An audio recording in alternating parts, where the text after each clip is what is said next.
live. Good evening. Welcome to the June Parks and Recreation Advisory Board meeting. We'll go ahead and call this meeting to order. The first agenda item is approval.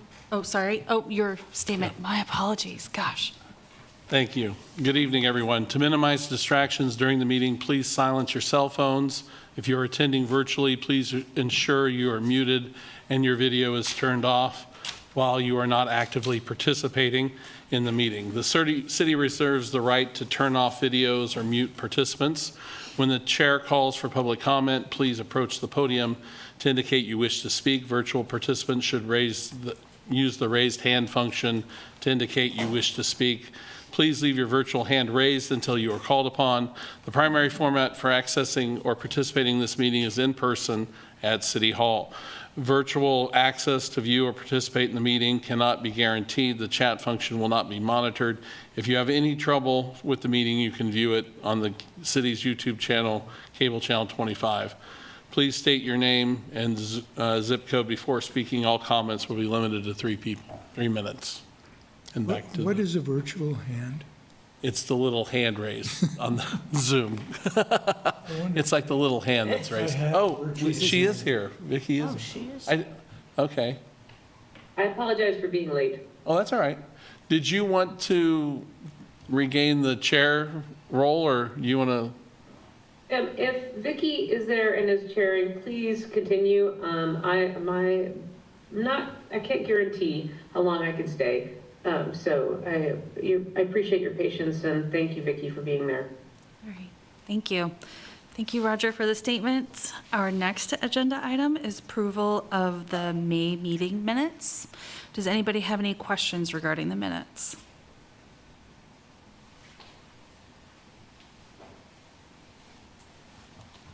I move approval of the minutes. Thank you, Marilyn. A second? Second. All right. So all in favor of approving the minutes? Aye. Any nays? Aye. Who was the second on that? Lee. Lee, okay. I know John, the motion. Okay. Okay. Our next agenda item are public comments. We will have in-person public comments first before moving online. Are there any public comments? Do you want to clarify that on any subject? Is this regarding the agenda item, or is it just general public comment? It was with respect to kind of the fiscal situation of the city as it pertains to Parks and Rec. Okay, Yep, that'll be now? it could be now. Okay, If it's okay. not specific to the agenda item, you can speak now. No, I The don't general believe so. Okay. Okay, green is on? Okay, very good. Good afternoon, Eric Sartorius, 66046. I appreciate your time. I appreciate your service that you all give to the city. One thing that I've noticed in looking at the videos, maybe make sure your mics are on. There's been a little difficulty hearing some folks in past months. Anyway, you and the City Commission going forward in the next couple months will likely hear from a lot of people about protecting their thing, whatever that thing is. And maybe you all feel your role on this board is to advocate for those things. But I'd also like you all to consider that some of your role and responsibility is to step out of that and also consider the bigger picture of the city. The budget problems are real. Paraphrasing someone at the Coalition for Collaborative Governance last week, we're in a position of trying to find funding for needs. Wants are not an option right now. This year's budget, as you know, needs to be cut about $6.5 million to get back into fiscal balance. For perspective, the city of Wichita has to cut $2 million out of their budget. Our general fund budget is about $120 million. Wichita is $330 million. So we have a serious issue in the city. And with also the threats and concerns about public federal grants and other funding being at risk, I don't think this is a time to move forward. So I know some of the talk in the past few months has been about promises made in the past, and we can't change any commitments that have ever been made in the past about who funds what, who has to pay for things. I was thinking about it today. The Washington Monument took over 3 decades to build. It got delayed. It got delayed by fiscal issues, Civil War, things. Things happen, things change. So what may be perceived as a promise from the past, you can't, I think, stay hard and fast to things when the overall structure and environment has changed. I would also caution on looking at things I saw on some recent agendas, things that were described as having no fiscal impact on the city at this time. Those are famously and fabulously things that quickly come, whether they realize we can't do it for free or the federal grant has run out or the state grant has run out, very quickly boomerang back. This was the case last week of the mountain bike trail north of the city. No slight against it. Sounds like a great project, but it's another one of those needs versus wants. With respect to the fees, everywhere I've looked around here, fees are charged throughout the Northeast Kansas area. I think if we do establish fees, those should be limited in their scope of exemptions. And I know we're right there. Thank you all. Thank you. Any additional public comment? All right. Any public comment online? Kurt, is that? Okay. All right, we'll move down on the agenda. So I think we're to receive a presentation about fee scales, and I'll turn it to staff for that. So Porter and Lindsay will be presenting from the podium for this. I'm presenting on the community engagement effort, and Lindsay will present on the fee structure.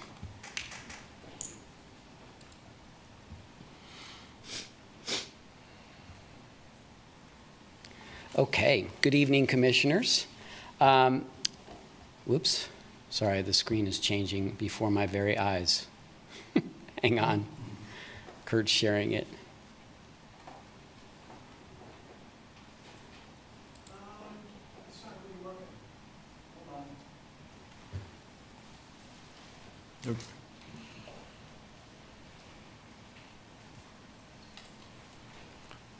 Got it? All right. Caring for community spaces, the community engagement plan.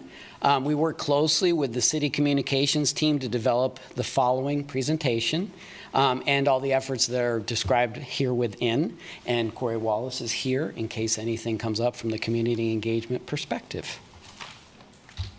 She and her team have been terrific in helping us with this process.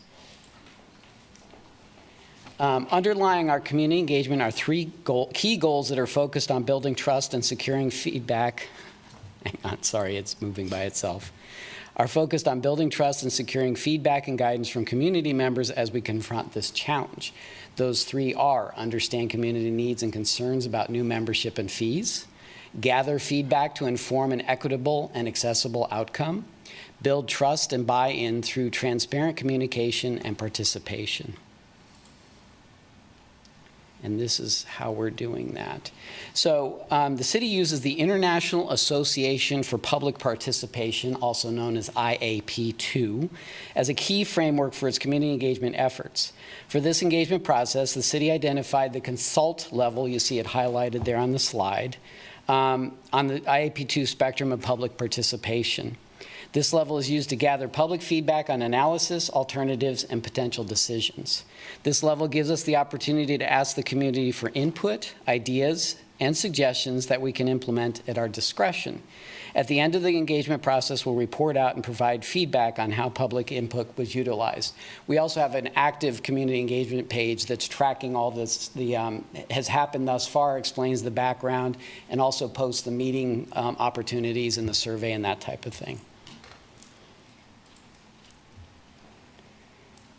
We implemented a community survey at the beginning of the project to provide basic context and gather key concerns on memberships, scholarships, and to ask for interested focus group volunteers. We asked basic questions like, how often do you use rec facilities? How often does your family use rec facilities or programs? Which rec centers do you frequent the most? And how many times a week do you go to a rec center? Those types of questions.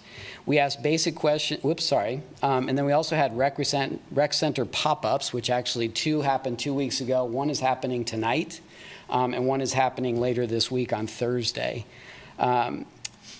At those meetings, there was just the facts sort of handout explaining the basic elements of what we're doing and how we're doing this, so people had that information, and of course that project webpage I mentioned before. We'll also have 2 small focus groups that will be held with members of the survey group, and there's also a meeting will be held to gather feedback from members of the budget committees. There were 2 city budget committees that we're going to do a focus group with those members as well to get their feedback. We had 2,632 survey responses. The total open comments was 1,353. Pop-ups completed were 2 of 4, as I mentioned. The initial focus group will be on June 11th with the budget committees, and there are 12 participants for that meeting. And remaining activities will be 2 more pop-ups the week of June 9, this week obviously, and 2 focus groups post-survey follow-up. So these are the survey snapshots.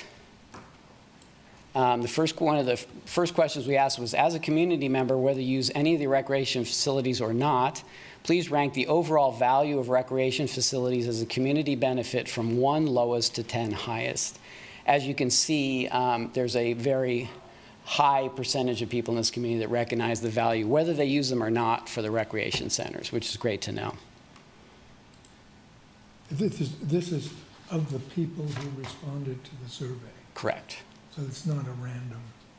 Correct. That's right. This was a survey that anybody could elect to do through the website. This survey question was used to help us understand how much the community values.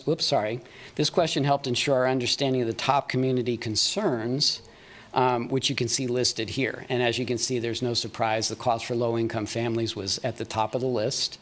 Cost for retired and fixed income seniors, cost for youth, impact on community health, pricing, access for open play, other comments, non-resident access, there was some concern expressed about that, and availability of scholarships.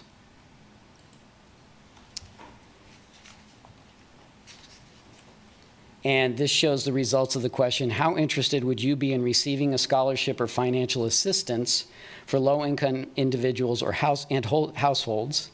And out of the responses, 619 people indicated extreme or some interest in receiving scholarship assistance. So we get a better sense of who's looking for that opportunity. Early takeaways and next steps. The emerging themes, as we mentioned, fears about barriers to access for youth, elderly, and low-income people. Going back on a promise, which has come up and has been spoke about. Fee-free for life of SPL. Eroding trust and changes to the broader system. And our next steps are complete the remaining pop-ups, gather feedback from budget committees, host the 2 focus groups with a segment of survey participants. So these were volunteers from the survey that said that they were interested in participating, and finalize recommendations for the City Commission. And that is all that I have, and Lindsay is up next.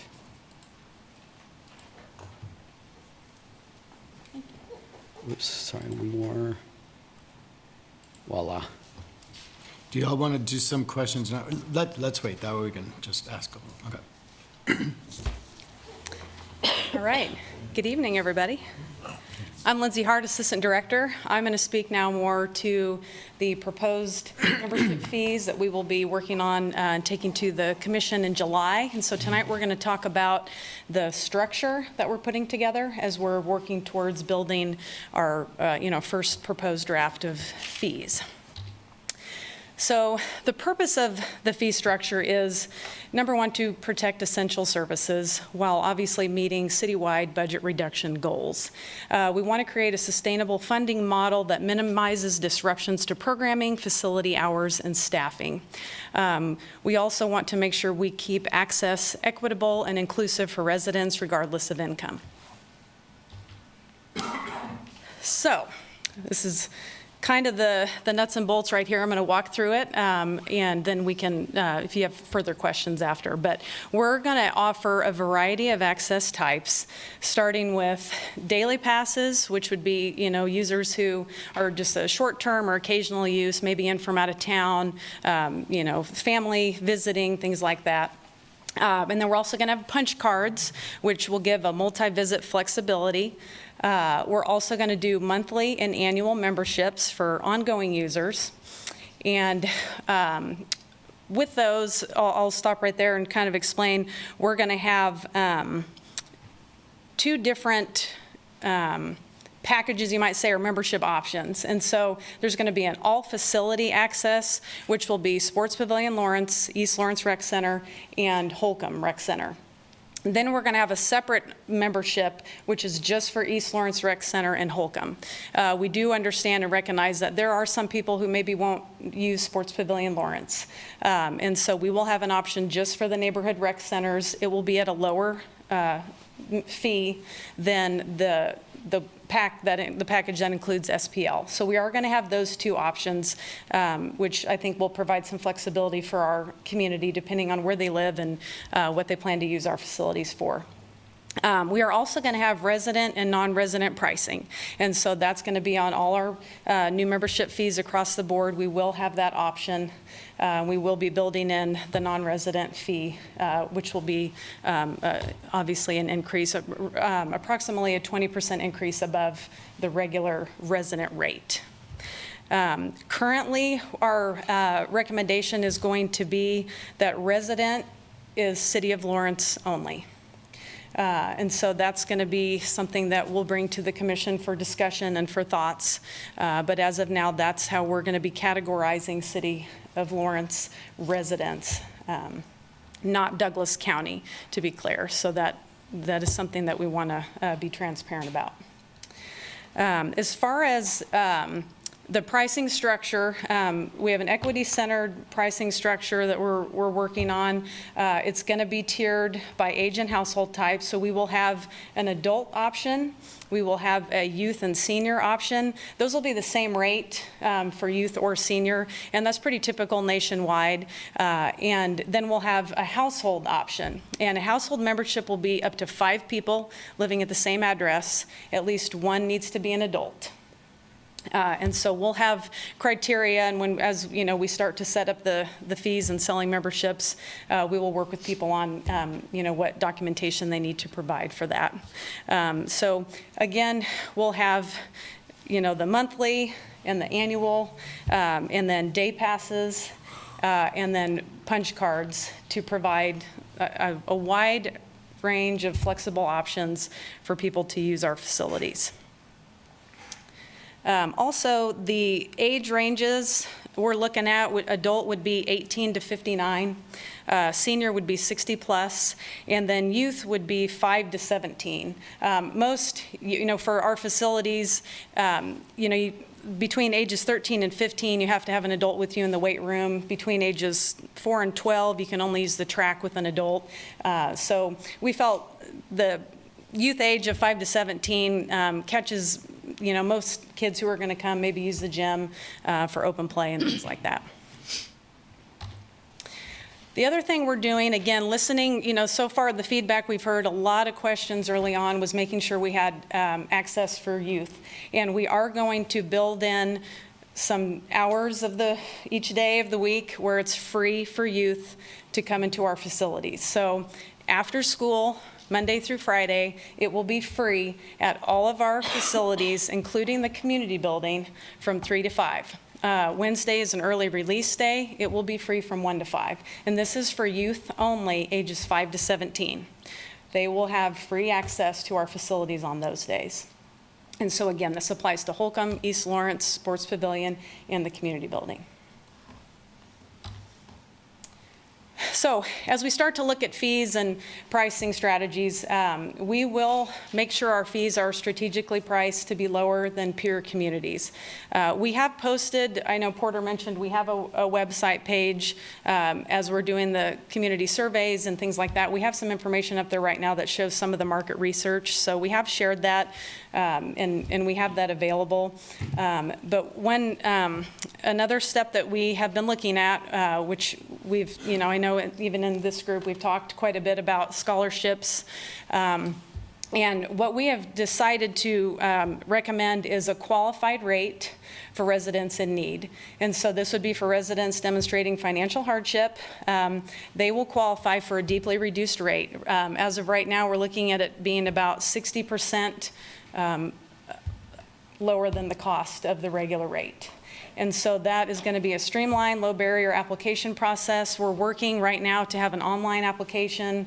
We will make it as easy as possible and comfortable for patrons to fill out that information.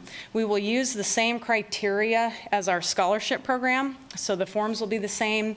The eligibility criteria will be the same, which right now is a CAN Care card or a school lunch letter. Once they fill out the paperwork, we will process it, and then they will be, if they're approved, then they will get the qualified rate. And that will be for the annual membership and punch cards. In addition, we still have a scholarship program, which we've always had. We have the We Folks and we have the adult scholarship program, and that's for all of our programs. So that will be, we will continue with that, and we will promote both of these, options through, outreach. Once we start taking registration for memberships and things like that, we will have it available online. We will have it at all the facilities and train staff and make sure we have more staff available to process the paperwork and make it as smooth as possible. So with this, the proposed fees will help preserve core programming, retain staff, and avoid closures. As you know, we are facing, reductions in our budget, and this helps offset that. And so by doing this, by starting to incorporate these membership fees, this helps us maintain service levels in park maintenance, forestry, and trail operations. It supports programming across athletics, aquatics, environmental education, and everything we do. And it offsets deeper reduction in service levels across our department. And with that, I'll answer any questions. What are the fees? What are the numbers? We're not sharing those tonight. So we're still right in the middle of our community engagement, and we're continuing with our focus groups, our survey results, our pop-ups, and we're continuing to gather that feedback. And then we will continue to take that into account, and we do plan to share the numbers and share the fees at the City Commission meeting on July 15th.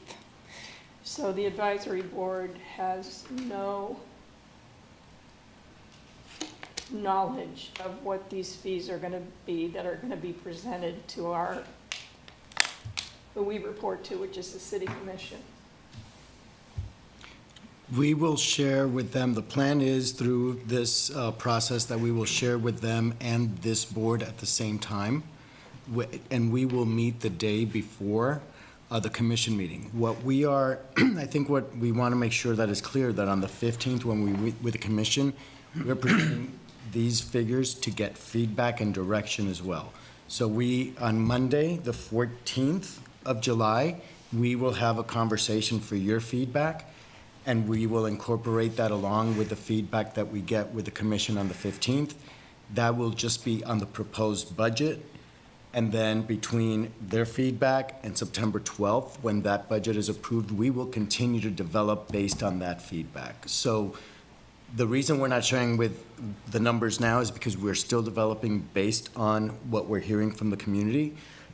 And the focus groups initially, we will run some of these numbers by them and test them. We want to make sure we're responsive to the community and hearing that in smaller groups. Excuse me, I don't know what's coming down the pike here, but so we will have a discussion on the 14th. This plan allows everybody, the community in general, and us to get those numbers, how we have programmed them, and allows still for feedback. We don't want it to be misinterpreted that July 15th is the end of the process. It actually is the beginning of refining the process as we pull together all this feedback. So if our meeting is covered by the press, on the day of the city commission meeting, people will find out for the first time what numbers you're proposing. They'll find out on the Thursday before, when the agenda gets published. Okay. So it won't be that Monday, it'll be the week prior. Luis, this is John Nalbandian. One kind of information that's very persuasive to me is comparable cities. And I saw a document, I don't know, a flyer or something that had, a bunch of other cities and Yep. and it was like we're really an outlier. And I think that gives some perspective. And I think that should be more, if it were up to me, I would have more publicity regarding, especially when it comes. And it will be. We will Okay. package that together with our findings, our feedback from the community, as well as comparable cities, Okay. both local, regional, and national. Yeah. Some that are in our comp set from our master plan. I believe there was another city in Texas that you had asked. So we will include that absolutely in the Okay. package that comes out. That should be the week of Your mic up to you. the 8th, 9th. Would you please include in that what the median income is for each of those cities? Oh, that's a good idea. So we're comparing apples to apples. Of course, that's very hard in university cities. Yeah, but still. Taylor, did you have something? I just had a clarifying question. So the free after school, I saw that was for all the facilities. That includes the community building, correct? So is this plan put forward, moving forward, the idea that the community building is also being proposed, the community building would be shut down besides those hours? Not shut down, it'll be used for programs, classes, lessons, so that might include, youth basketball in the morning, so it just would not be open To the 8 a.m. public. to 9 p.m. every day, but it would be open, it would be staffed with park staff that are office there now, but it would be more limited hours in that case. Okay, thank you for the clarification. On one of the slides, I have a question. Lindsay, what constitutes a Lawrence resident? We've got a lot of university students. Is it the same as we do now with the key card? Will there be a water bill? To be honest, those are logistics that we're going to work out, and we've talked about it. I know some people go by zip codes, and so I'm not exactly sure how we're going to determine what a Lawrence resident is. So that's, again, when we present it to the commission on July 15th, we'll have kind of a... The boundaries are basically a Lawrence address. The question is, what are the logistics in between that and how we deliver that? Yep, And again, residents, yeah, but as you can see what Lindsay's proposed, we're still at the framework level here. The details, not that we don't need to discuss them, we want these questions because this is going to help us, and same as going to the focus groups and all that, it's going to help us figure out how to do these things. And remember, the budget is approved September 12th. We have until December 31st to come up with a plan and execute. Not that we don't need to be planning toward that, and we want to be realistic as to what we can do, but we still have time to start to put the processes in place once we know, okay, this is the direction that the commission has given on these fees. So as much as we want to plan in advance, there are some details that will be coming later on once, we can really focus on those. Right now, we're trying to, start big and go in that direction. But all great questions. We've asked that. We just don't have the answer just yet. Another question. Sorry. No, please. Non-resident, resident, you're starting with facilities like this. Is that going to go to programming as well? The use of the swimming pool, I mean, I don't know how you would do that with kids from not being in Lawrence. If you're doing Yeah. a resident, non-resident fee. Right now, we're just proposing this for new membership fees for facilities. And we have discussed that. That is something down the road we will probably incorporate. But we're trying to take small steps at a time. We know these are a lot of big changes for our community. So that was something we talked about. I mean, it is common to see that for aquatic centers, but it's a big change, and it's, we understand it's a hassle for your resident. And at the end of the day, we want to try this first with the facilities and, kind of get our bearings on how that's going to work, and then we can start to incorporate it with other programs. I think I have two questions. On one of the slides, I think you mentioned that it would offset the need for service reductions. It doesn't say eliminate the need. It says offset. Okay, could We you? still, and it's difficult to say by Yeah. how much, because depending on what fees we land on, that's going to create a level of revenue that we're looking at the net. So if we're making more revenue than we are losing, it's adding to our fund.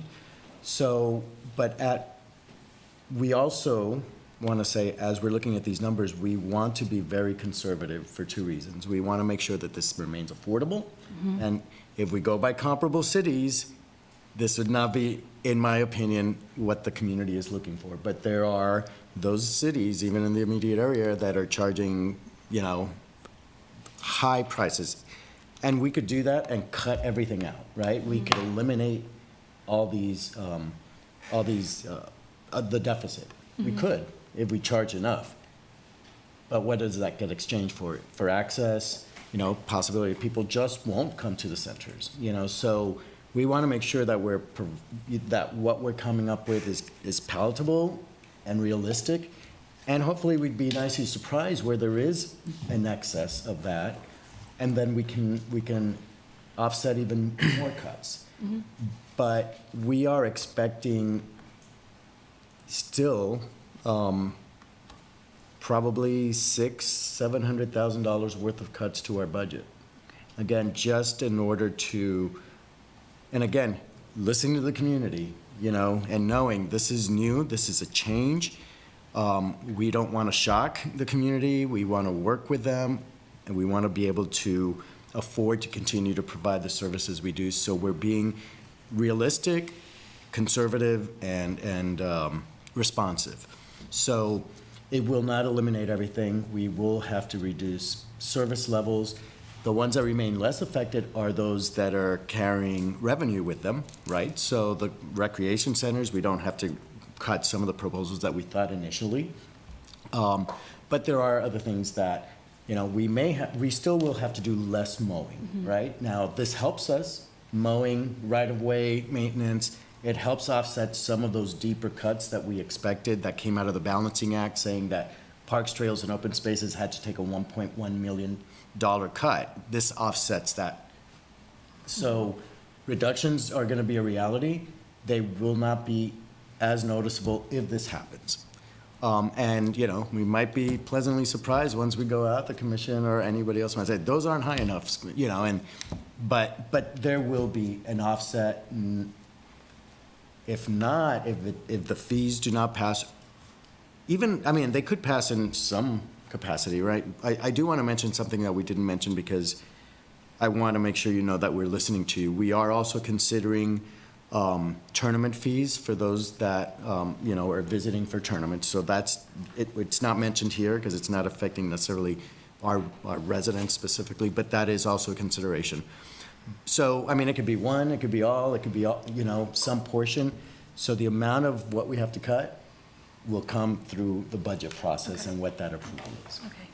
That actually answered my second question. I think the tournament fees is a common thread for communications I've received as a Same. board member. Yes. So I look forward to future discussion about that. Yep, very good. I have a couple suggestions for things for you to think about. One, I think it's great that you're saying free play for kids after school. I expect you'll hear from parents who say, both of us work full-time, or I'm a single parent, I'm working full-time, I can't get my kid to the facility between 3 and 5 p.m. So maybe think about having an answer to that, because I anticipate that will be a big concern.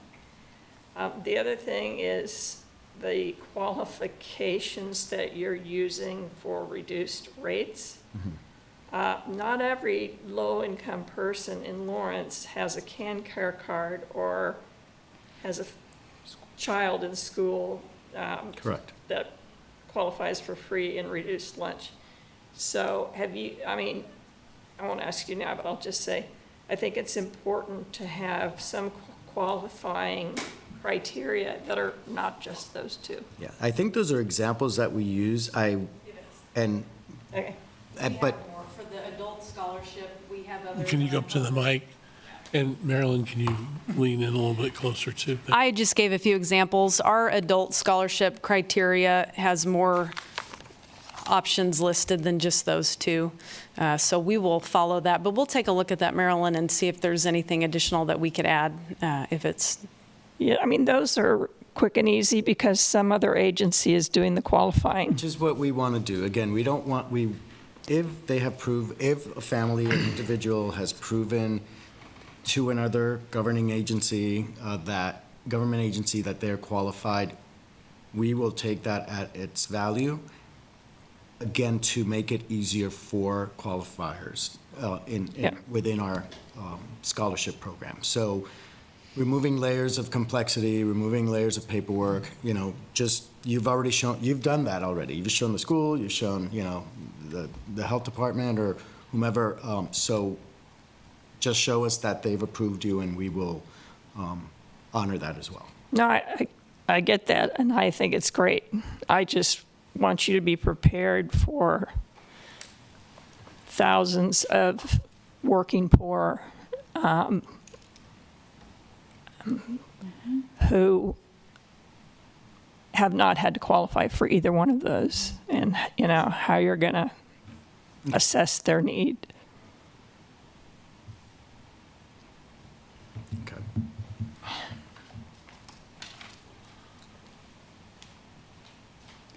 Any other comments from board members? Lisa's on there too. Lisa, any comments or?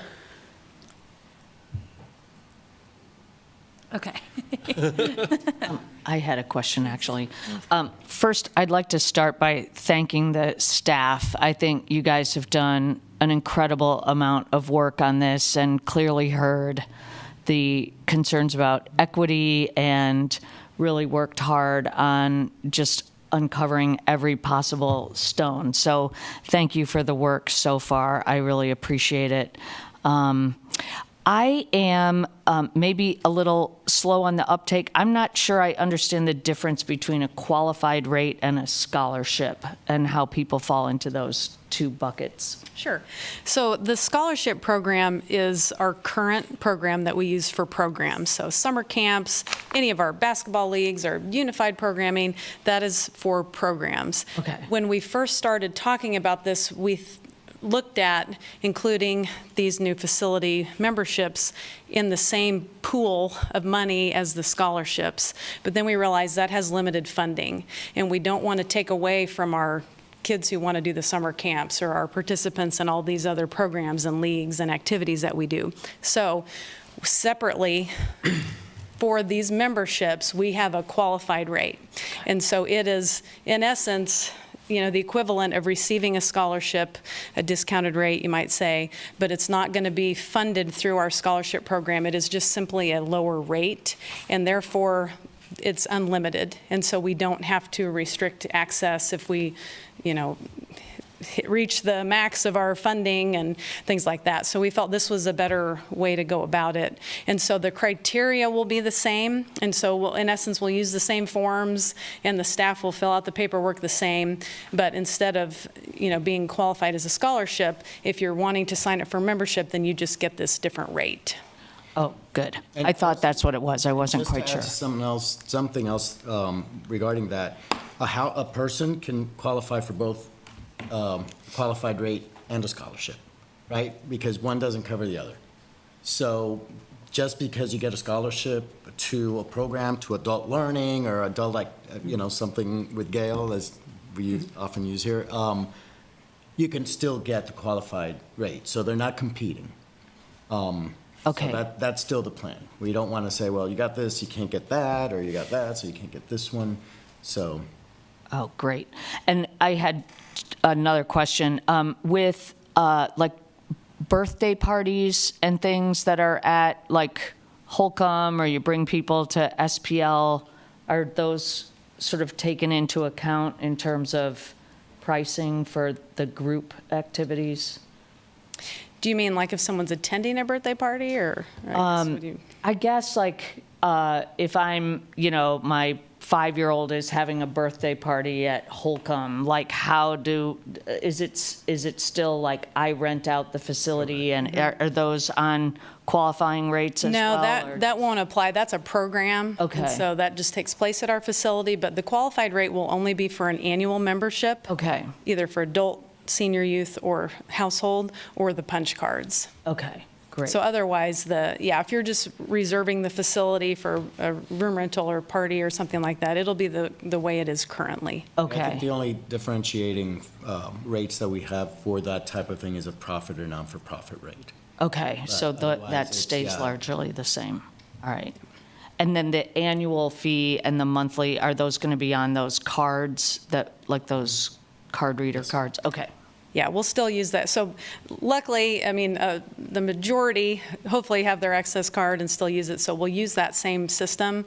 And so anybody who doesn't have it, we'll do, we plan obviously to do a membership drive and really stay ahead of it before we hit January and make sure everyone has their cards and everything they need and all the logistics set up on the back end. Cool, thank you. Any other comments from board members or questions from board members? I have just a logistics question. So when this is proposed, City Commission, is this going to be like, I'm sorry to continue to come back to the community building, but is the community building going to be lumped in to this like presentation with the City Commission about the rates too, or about the fees, or is that a separate issue, closing the community building? It will, we actually talked about this today, it'll be part of the presentation, I think, and I don't want to give anything away, but I think part of the presentation to the commission on the 15th will say, these are the community building, again, it's standing a little separate, but these are the things that that would have service level reductions if we don't do this. So that will have to be part of the budget conversation, because they will get a budget the week before to start considering, right? But it's not going to break things down. These are numbers and a budget memo that talks about that. So the opportunity for us to talk more specifically about Parks Recreation and how the fees offset some of the cuts and what the cuts would be, generally speaking, would be the 15th. Okay. And that would be part of the conversation. I hear a lot of, community comment about the fees, but I don't know that a lot of folks know or, about the community building. I don't hear a lot about that. And so I was just curious, and I kind of interested in the decision with the community building, I guess. Okay. So, Yeah, and we are gathering that information also in our survey that should be closing very soon if it hasn't already, what are people using? okay. So SPL by far, it maybe doubles the next facility. So it gives us an indication of where the use is. Now, I will say also the use of the swipe cards with everybody that enters the building is going to give us so much better information than we have now. Right now, we're missing every third person or every fourth person. We don't know who, when, how long they're there, how frequently they come. By creating a system where you And we try to do that, but this forces it into place, right? So even, and I will say, even with the way we're imagining this, even if you're a child coming in after school, we want that household registered so that we know when that child is there, how frequently, are we serving the community correctly? So they don't have to pay to be able to come in. You don't have to pay as a household to have your child come in after school. But we want an adult name that this child's attached to so that we can make decisions based on that. So this will help in that capacity, make better decisions. If we ask us, how much money exactly are we going to, I don't know, because we haven't scanned in everybody, over the last 10 years in our facilities. So, Why haven't you been scanning everyone in? Because some years ago, when we realized there was a total lack of data, this scanning system was introduced, and we were told that everybody would have to scan in. Yeah. And now you're saying, I'm not saying we don't want to do that. I'm saying in reality, that's what it is. And this, I guess the fallout of not doing it has been low. But one thing that I said when we started this whole process, this is going to give us better data. Not to say that we shouldn't do it anyway, even if fees don't happen, but this will kind of lead us in that direction. And the other thing, I'm sorry, did you have a follow-up? so all of the desks will now be staffed. Correct, and we probably will have to do some reconfiguration. Regarding the community building in this realm, we have 2 entrances, right? There's an ADA entrance in the back. It's logistically difficult for us to be able to, and that's why without some redesign, of how you access that building, it becomes either too expensive for the amount of use that it gets, or just impossible. To staff it two places, 8 a.m. to 9 p.m. So that's part of the conversation. So. Any other comments or questions from the board? Okay, at this time, I think we take public comment on the agenda item. Is there any public comment on this agenda item?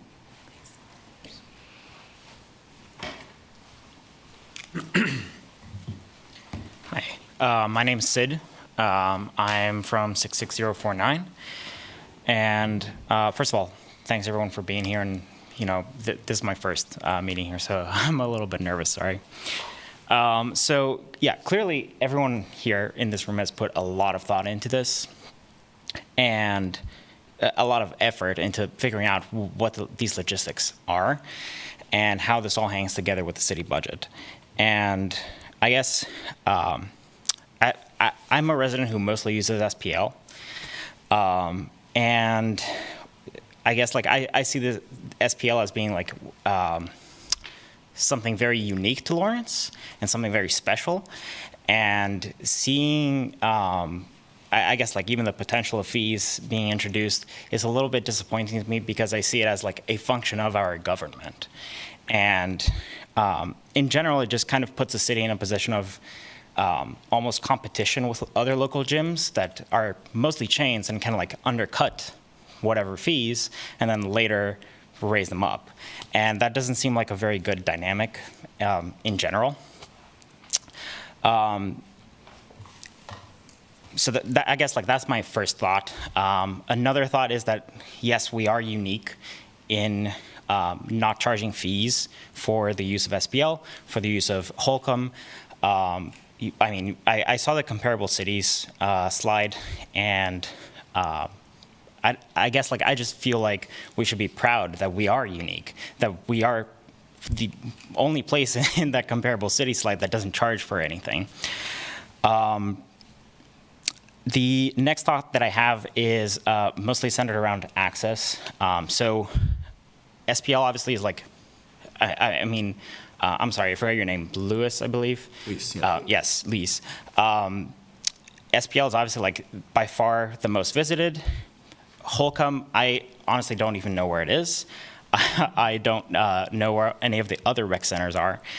And I find that in general, people don't know enough about the rec centers already. And so despite, giving access to qualified rates or scholarships, I feel like that information is going to get lost somewhere, and people are not going to even know that this stuff exists. Like the free hours for kids, like I feel like most people are just not going to put the effort in to find out that there are free hours for kids. And I guess like that's the single most important point for me, and also like in the survey, is that access for youth is extremely important so that our kids can grow up being healthy. Other thoughts in the last 5 seconds here. We could do nominal fees or registration, or add a tax for other events. I'm at my time, yeah. Thank you. Any other public comment from the room? Any online? Any public comment online? Okay. Any more discussion among our board?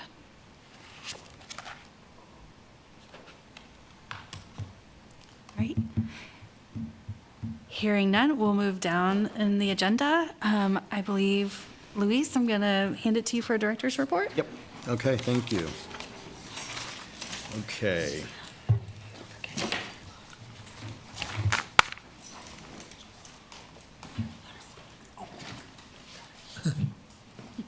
So I just wanted to go over a couple of the things that we've been up to for the last few weeks since our last meeting. Our summer camps are open. They started 2 Mondays ago, right? So they're already into the third week.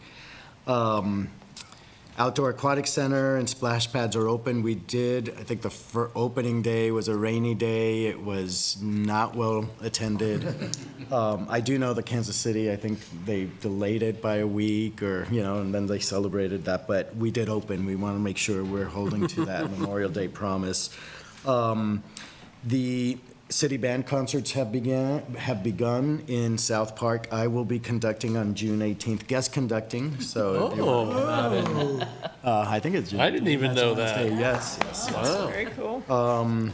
And then, of course, I want to remind everybody, 3rd of July, Summerfest, right, in Douglas County Fairgrounds.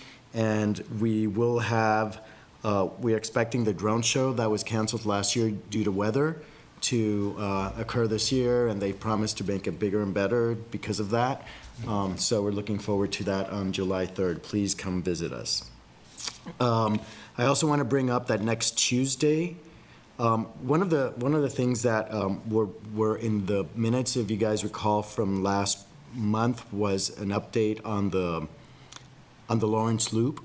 The commission will be presented the CIP project, the CIP budget next Tuesday, and the outcome of that meeting will, I think, inform when I can report on this and how that goes. So we won't know because it will be discussed at the CIP meeting next week. So I think what we put as a future agenda item, depending on what it looks like in July here on the 14th and how much information we have, we'll either report then or report the following month once things have, once the agenda has cleared up a little bit. So our apologies for not having that, but it's just delayed because of that. The other important dates, the budget process, in the budget process on the 8th of July, again, as I mentioned, the proposed budget goes to the commission. On the 14th, we will bring those fees for discussion to this group and gather your feedback. On the 15th, we'll go to the commission, gather feedback and direction from them based on everything we've heard up until that time. And then between September 15th and, July 15th and September 16th, when the final budget is adopted, we will continue to work on the proposed fees then. And I think those are pretty much everything we've been working on for the last month or so. Any questions for Luis on his report? Okay. I guess I do have one question, and Okay. this kind of relates to the agenda item, but you mentioned it on the director's report, so Okay. I think it's okay. Okay.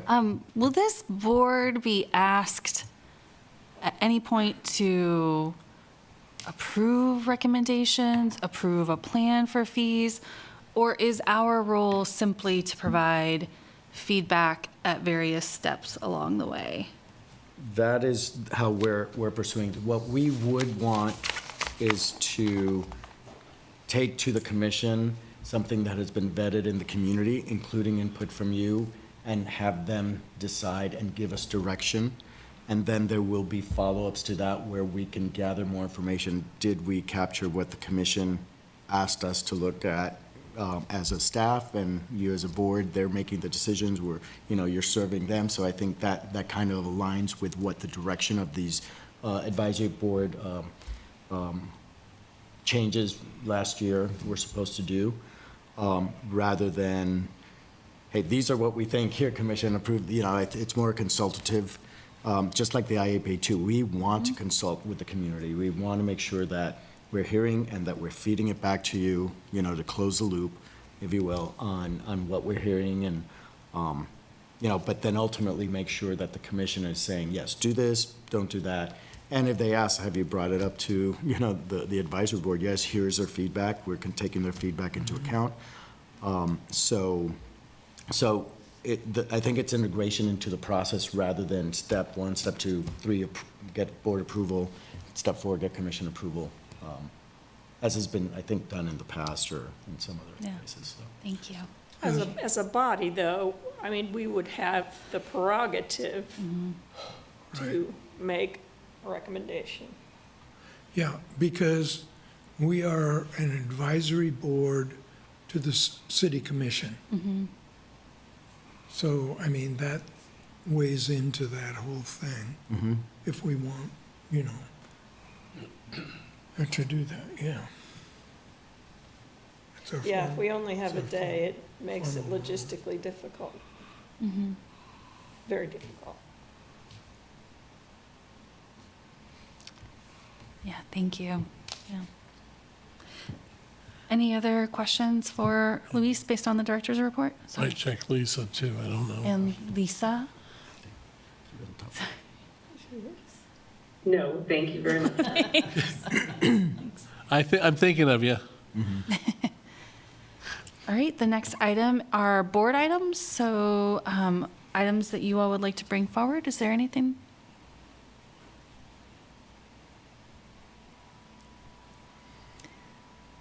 Okay. I do want one thing on the roundtable. Last month during the roundtable, Taylor asked for a breakdown of our programs for youth, and we did share that with the board through the agenda. So are there any questions in there? We try to provide, I think, the most relevant information that we could. This is John Nalbandian, and I have a comment. I was absolutely blown away by the numbers. And I thought, and then it just led me to think about, well, how many people do we have enrolled in the various, programs and this and that? That would be interesting too. And I think these numbers, I don't know how the rest of you feel, but I was like, really? That communicating this to the city commission in some way that, man, this department is really serving the public. Okay. And that information, I think, helps convey the notion of just how important Parks, Rec, and Culture is. If this is a request that we provide the other programs for adults, we can do that as well. And we can do it in the same manner and just attach it to the agenda next time. So it becomes public record. It gets passed on to the commissioners as well through this method. So, but we figured it out. It took a little bit of work in the beginning, but once we got it, it's easy. So I think it's easy for us to be able to provide that. Yeah. I know this is you guys' job, but I'm just curious, some of the specific class enrollments were low, like 2 people. How do you guys decide whether to cancel a program or go ahead and hold it when the numbers are low? Okay. Lindsay can answer that. Speak to that, Lindsay Hart. It's something that typically when the supervisor sets up the program, on the back end, we work out the numbers and say we have a minimum and a maximum, and we figure out the costs associated, and, you know, basically that's our cost recovery model. So we have certain numbers that we have to hit. Occasionally, you'll see a number that looks low, and what we do sometimes is if it's a new class with a new instructor, we give them a little bit of leeway, and we'll let it go a few times and see if it can build. And then, you know, after 1 or 2 sessions, if it doesn't meet that minimum, then we will cancel the program. And so sometimes the minimum is 2, and so that could have been actually appropriate for whatever particular program that was. But we do have, every program that we run, we have a minimum that we have to hit in order to run the program. So again, if we're going to, you know, make an exception, usually that's just something that our manager approves, and we try not to do that very often, obviously, but so that's typically how we do that. Thanks, Lindsay. Sure. Anything else? I just want to reiterate these numbers. I mean, the proof is right there. I mean, the numbers, as far as the number of people that participate in our programs, it's been there all along. I mean, it's just something we need to do a better job to let, whether it be the commission, the public know. The programming that staff does is tremendous, and they're working with even fewer and fewer people now to provide the same levels and the same number of leagues, and they're doing an unbelievable job just to keep up with that, and we definitely don't want to lose that. And it ties into the fee conversation, because Right. again, that, if we can't hire a programmer back, we are down 2 programmers in a year. So it's all the same conversation. These numbers are only achieved with, you know, certain capacity that we can, and right now that would, in 2026, that would be diminished through the budget cuts that we have to hit.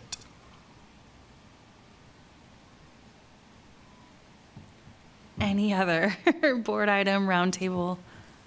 Thank you for pulling together that report. It was really great. Okay. It looks like the Lawrence Loop is on future agenda items as a TBD. So will either be July or August, no later than that. It might be, like I said, it could be quick or it could not be, depending on what the outcome is next week.